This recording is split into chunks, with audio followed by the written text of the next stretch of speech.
assunção de dívida, ou mesmo cessão de débito. Este instituto ele é regulado pelo direito das obrigações, está localizado no capítulo 2, título 2 do Código Civil, nos artigos 299 até 303. Então, vamos começar com o conceito de assunção de dívida. O conceito de assunção de dívidas pode ser colocado como uma forma de transferir uma obrigação a um terceiro. Ela é uma alteração subjetiva, onde a parte passiva é substituída por uma outra pessoa, ou seja, o devedor dessa obrigação vai ser substituído. Essa pessoa que vai substituir o devedor na obrigação se chama assuntor. Para facilitar o entendimento desse conceito, vamos exemplificar. Aqui nesse caso, existe um devedor que comprou uma lancha financiada do financiador. Nesse caso, o devedor aqui, ele tem uma obrigação de pagar as prestações do financiamento para o financiador. Porém, ele resolve vender essa lancha para uma terceira pessoa, que no caso vai ser o terceiro assuntor da dívida. Aí, nesse caso, o terceiro assuntor da dívida vai passar a assumir todas as parcelas que o devedor inicial ainda devia para o financiador. Nesse exemplo, pode ocorrer de o terceiro assuntor entrar cumulativamente na parte passiva dessa obrigação, ou mesmo ele pode se tornar o único devedor.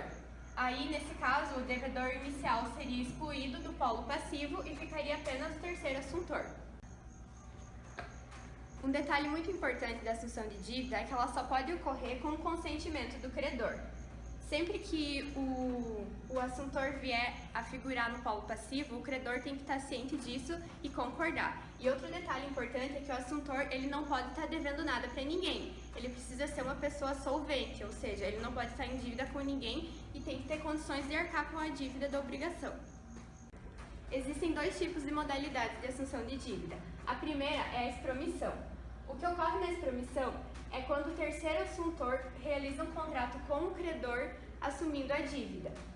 Por exemplo, um pai que assume a dívida de um filho, assim ele vai lá e paga a dívida com o credor, sem que o filho necessariamente consinta.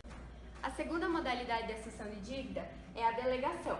E a delegação ocorre entre o terceiro assuntor e o devedor inicial, com o consentimento do credor. Ou seja, o terceiro assuntor e o devedor realizam um contrato sobre essa assunção de dívida e depois eles comunicam ao credor que precisa consentir para que isso aconteça. Quanto aos efeitos da assunção de dívida, também existem dois. O primeiro é o efeito liberatório.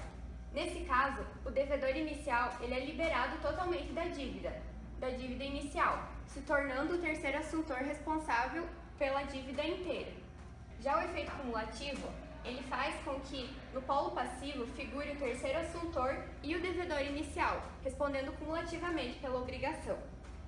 Um detalhe importante que a gente deve lembrar aqui é que não pode haver ação de regresso quanto ao pagamento. Esse terceiro assuntor ele vai entrar de forma solidária na obrigação no polo passivo. Porém, na hora de você cobrar a dívida, o credor ele não pode vir aqui e cobrar a dívida inteiramente ou dele ou dele. Ele precisa cobrar só a parte de cada um. Por isso que essa é a diferença. Ele entra solidariamente, mas você não pode cobrar do jeito que a gente cobra uma ação solidária. Mas existe algum requisito para validar a assunção de dívida? Sim, existem 4 requisitos para a assunção de dívida. O primeiro é que a obrigação transferida seja existente e válida. O segundo é que a substituição do devedor ocorra sem alteração na substância do vínculo obrigacional. A terceira é a concordância expressa do credor. E a quarta e última é a observância dos requisitos referentes aos atos negociais, por essa ser a sua natureza jurídica. Prof, mas quais são os efeitos jurídicos da assunção de dívida? Os efeitos jurídicos da assunção de dívida são a liberação do devedor primitivo, a transferência do débito ao terceiro, a cessação dos privilégios e garantias pessoais do devedor primitivo, a permanência das garantias reais e a exclusão das especiais, como a penhora e a hipoteca, e também, por último, se anulada, que retorna ao status quo da assunção de dívida. Adoro!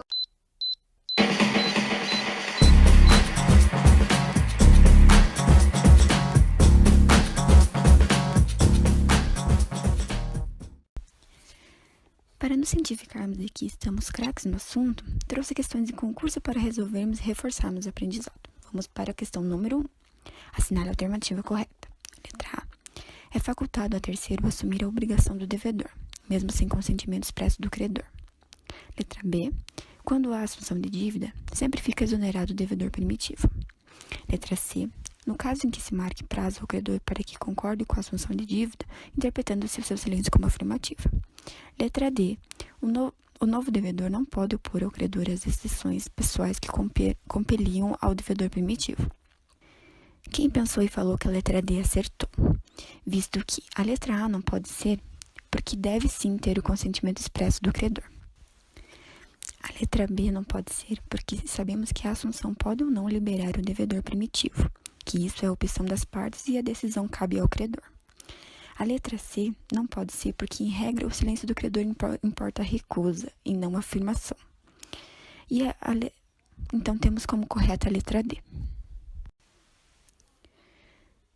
Vamos para a questão número 2, que é da OAB de São Paulo de 2007. Quanto à assunção de dívida, é errado afirmar que: letra A. Tem previsão expressa no Código Civil. Letra B. Só ocorre se o credor assim consentir. Letra C. Devidamente cientificado o credor, o respeito da assunção, seu silêncio significa aceitação. E letra D. Depende da aceitação do credor. Visto que, como já enunciado na questão anterior, o silêncio do credor não significará aceitação, e sim recusa. Vamos agora para a última questão do nosso exercício, a questão número 3.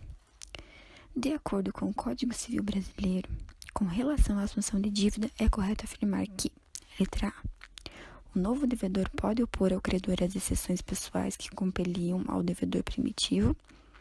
Letra B. É facultativo a terceiro assumir a obrigação do devedor com o consentimento do credor, ficando, em qualquer hipótese, o devedor primitivo co-obrigado. Letra C. Em regra, se a substituição do devedor vier a ser anulada, restaurar-se o débito sem todas as suas garantias por expressa determinação legal. E letra D. Qualquer das partes pode assinar prazo ao credor para que consinta na assunção da dívida, interpretando-se seu silêncio como recusa. Letra E. Em regra, com a assunção da dívida, as garantias especiais dadas originalmente pelo devedor primitivo não serão extintas. Como podemos ver, a alternativa correta é a letra D, onde qualquer das partes podem assinar prazo ao credor para que consinta na assunção de dívida, interpretando-se seu silêncio como recusa.